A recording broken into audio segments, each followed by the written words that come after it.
sobre todo quiero dar gracias por esa idea, ese discernimiento que le dio el Señor a nuestro hermano Vera de hacer estos tiempos de oración. Porque como bien dice la palabra, donde estén dos o más reunidos en mi nombre, ahí estaré yo.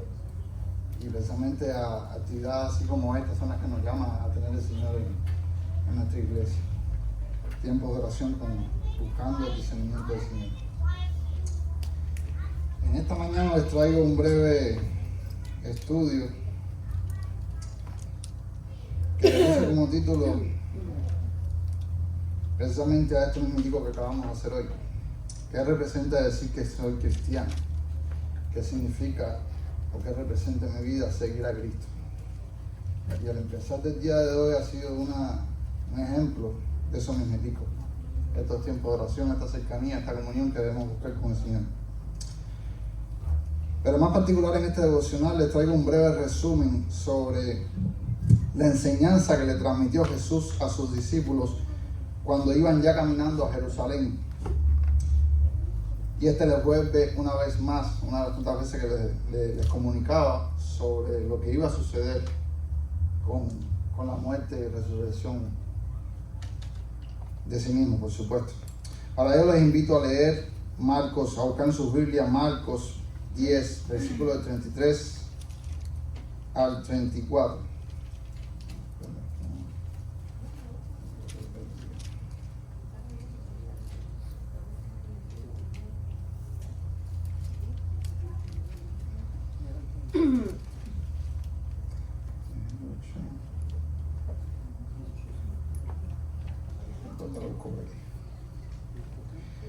Dice así, un segundito.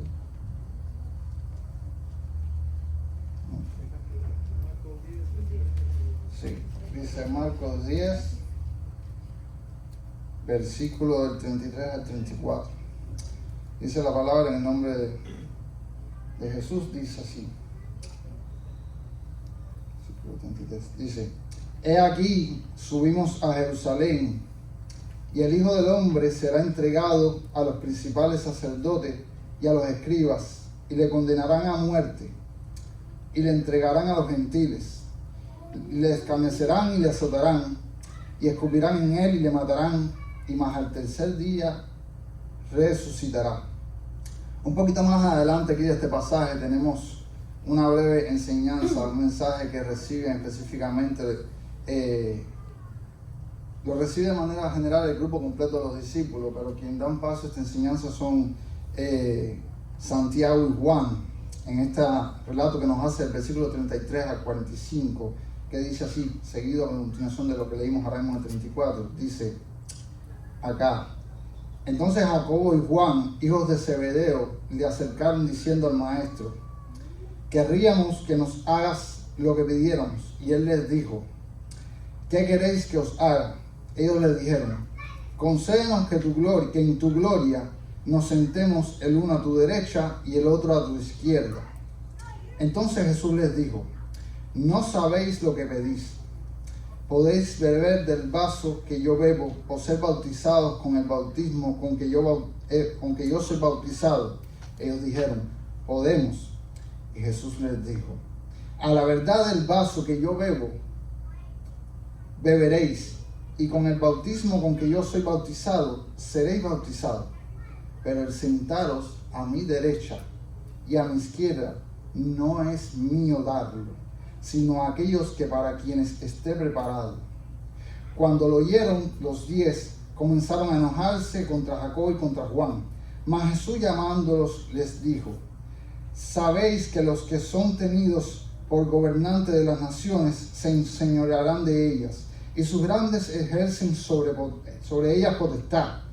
Pero no será así entre vosotros, sino que el que quiera hacerse grande entre vosotros será vuestro servidor. Y el que de vosotros quiera ser el primero será siervo de todos. Porque el Hijo del Hombre no vino para ser servido, sino para servir y para dar su vida en rescate por muchos.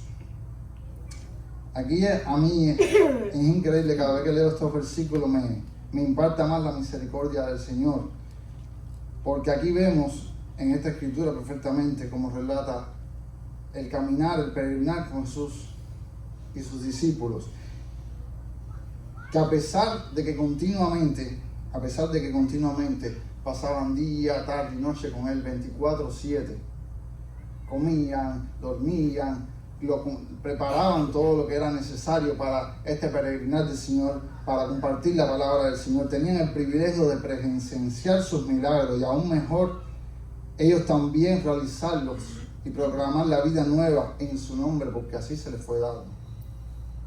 Como asimismo nos es dado ese privilegio a todo el que cree hoy en día.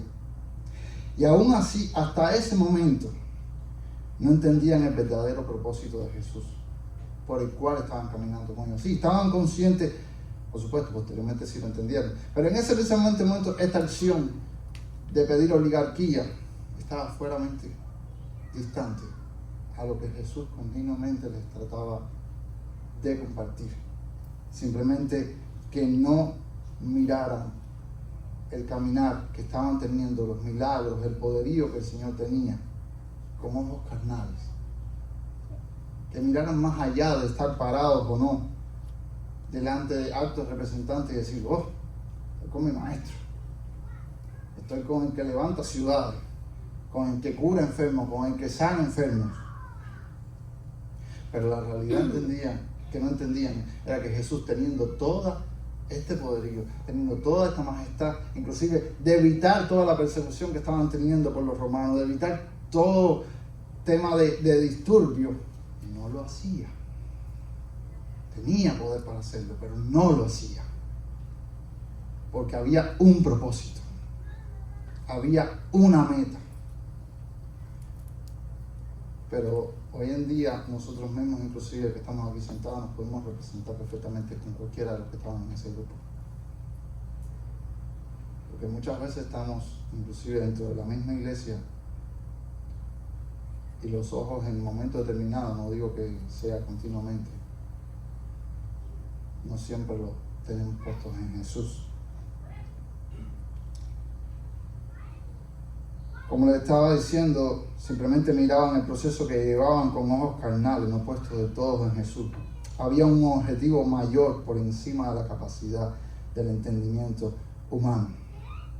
Por otro lado, les invito a buscar qué nos cuenta Mateos 8, versículo del 5 al 13.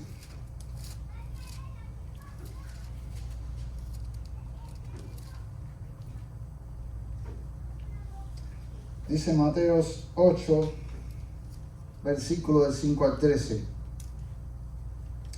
Entrando Jesús a Capernaum, vino a él un centurión rogándole y diciendo, Señor, mi criado está postrado en casa, paralítico, gravemente atormentado. Y Jesús le dijo, yo iré y le sanaré. Respondiendo el centurión y dijo, Señor, no soy digno que entres bajo mi techo. Solamente di la palabra y mi criado sanará. Porque también yo soy hombre bajo autoridad. Y yo tengo bajo mis órdenes soldados. Y digo a este, ve, y él va. Y al otro, ven, y viene. Y a mi siervo, haz esto, y lo hace. Al oírlo Jesús se maravilló. Y dijo a los que le seguían, de cierto os digo, que ni aún en Israel he hallado tanta fe. Y os digo que vendrán muchos del oriente y del occidente, y se sentarán con Abraham e Isaac, Jacob, en el reino de los cielos, mas los hijos del reino serán echados a las tinieblas de afuera. Allí será el lloro y el crujir de dientes. Si miramos a modo de resumen un poquito más corto y nos enfatizamos bien en estos versículos, este dicho centurión era uno de los tantos soldados del Imperio Romano que cuando existían estas reuniones, estas prédicas que el Señor daba, antes de sacar, envainar su espada, agredir, apresar, simplemente se quedó maravillado con el poderío que había en este hombre, que lo denominaban el Hijo de Dios, con las maravillas que estaba realizando. Este dicho centurión, al igual que como otros, ya había escuchado, pero ni tan siquiera pasaba el 10%. El 10% del tiempo en cercanía. No necesito más que eso simplemente para entender de dónde venía el poder, la palabra, el evangelio nuevo que traía Jesús. Entender que toda majestad venía desde el reino de los cielos. Ese énfasis lo declara en el versículo del 10 al 12, cuando dice: al oír Jesús se maravilló y dijo: de cierto os digo que ni aun en Israel he hallado tanta fe. Y os digo que vendrán muchos del oriente y del occidente y se sentarán con Abraham, Isaac y Jacob en el reino de los cielos. Mas los hijos del reino serán echados a las tinieblas afuera, y allí será el lloro y el crujir de dientes. Mis hermanos, algo tan sencillo como simplemente les exhorto hoy en día que nos preguntemos a nosotros mismos, nos evaluemos a nosotros mismos, nos hagamos una autocrítica en cómo se está desenvolviendo nuestra vida cristiana. No le estoy diciendo que estén bien, que estén mal, simplemente porque solo el Señor puede mirar sus corazones. Solo el Señor puede evaluarnos, solo el Señor puede juzgarnos a pesar de que recibamos otros juzgos y juicios del hombre. Simplemente enfocarnos en el juicio que podamos tener delante de la presencia del Señor. Estos discípulos no estaban mal. No estoy diciendo eso para nada. Simplemente en ciertos momentos no entendían del todo, porque a veces si le daba, como a Pedro cuando le tiraron la roca, había rivalidad.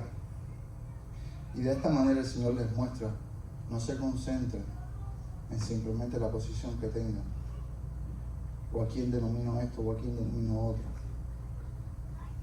Por supuesto, no me estoy refiriendo a esto a pastores misioneros, no tiene nada que ver, porque ya estos son dos dispuestos al servicio. Estoy refiriéndome a simplemente cuando el enfoque está en llevar el evangelio, entender lo que significa el rescate que hace la sangre de Jesús por nuestra alma en el Calvario. En poner tu vida, si vas a estar pendiente simplemente a ver lo que te rodea, saber los poderíos que hay en Jesús, saber el poder que hay en la oración, saber el poder que hay en la sangre de Jesús, pero dejarla ahí simplemente hasta cuando te acuerdes, o hasta cuando quizás haya mucho alboroto, o simplemente tu fe en Jesús se va a avivar como la de este centurión,